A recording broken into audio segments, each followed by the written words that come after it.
Je viens à nous, parce que je suis également inclus là-dedans. Après méditation de la parole de Dieu dans le livre de Exode 32, verset 26, où, n'est-ce pas, Moïse, après la mauvaise conduite du peuple d'Israël, donc le peuple de Dieu, va, n'est-ce pas, se prononcer et va simplement demander à ce que ceux-là qui se reconnaissent comme étant le peuple de Dieu, qu'ils viennent à lui. Et cette portion d'écriture révèle que la tribu de Lévi est alors allée auprès de Moïse. Et pour la suite de l'histoire,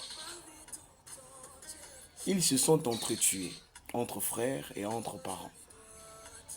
Et pendant que je tente de méditer cette portion d'écriture, une question est montée dans mon esprit et j'aimerais nous la poser à tous et à toutes.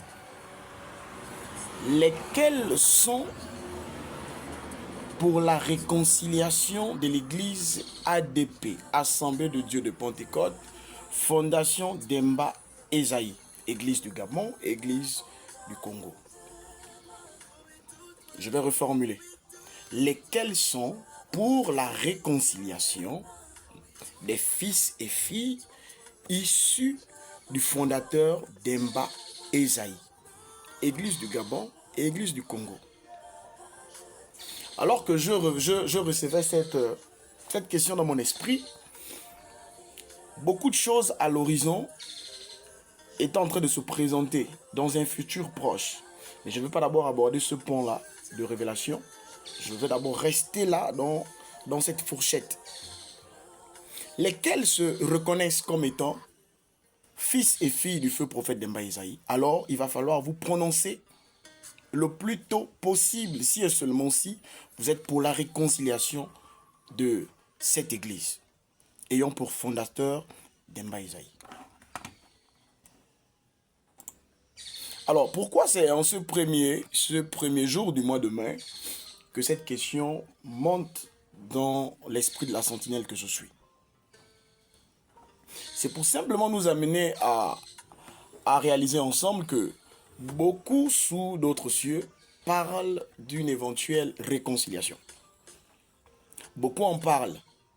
Quand on regarde sur la toile, quand on essaye d'avoir certaines informations, de recueillir certaines informations ci et là, il y a ceux-là qui parlent au nom d'une réconciliation. Il y a ceux-là qui n'osent pas en parler, mais qui détiennent des révélations qui, n'est-ce pas, parleraient d'une réconciliation.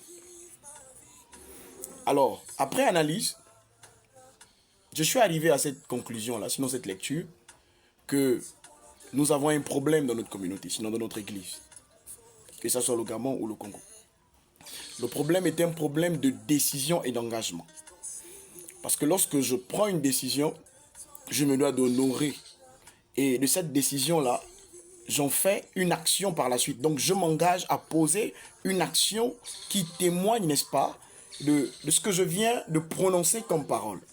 Si je parle de la réconciliation, alors je dois employer les mécanismes qui portent, n'est-ce pas, à rendre de manière physique, à rendre de manière authentique, sinon palpable, cette réconciliation. Sinon après, on se retrouve face à des personnes qui, n'est-ce pas, n'ont pas eux-mêmes la révélation de ce qu'ils sont en train de prononcer. Ça, c'est un. Deux, ces personnes n'ont pas le mandat, donc la mission, vous voyez avec moi, de réconcilier ce peuple-là. Ah, j'aime le Dieu de ma communauté. Voyez-vous, on va toujours rester dans Exode. Quand le peuple d'Israël va être voué à l'esclavage en Égypte, Dieu va se choisir un homme, un canal, et nous le connaissons, c'est Moïse. Alors que le peuple de l'Éternel était oppressé là-bas, en Égypte, Dieu se révèle à un homme, non pas en Égypte, mais hors de l'Égypte, dans le désert, alors qu'il est en train de perdre le troupeau de son beau-père, Jéthro. Vous connaissez l'histoire. Dieu s'est révélé à Moïse.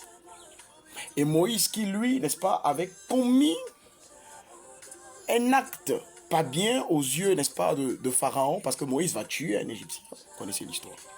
Alors, quand Dieu se prononce à Moïse, se révèle à Moïse, Moïse va clairement dire, je ne peux pas repartir là-bas. Parce que, voilà déjà mon handicap, et voici l'action que j'ai eu à poser. Mais Dieu va dire, j'ai jeté mon dévolu sur toi. Le mandat est sur toi, et la mission te revient. d'aller faire sortir mon peuple de l'esclavage, sinon d'aller dire à Pharaon de libérer mon peuple. Alors, Église,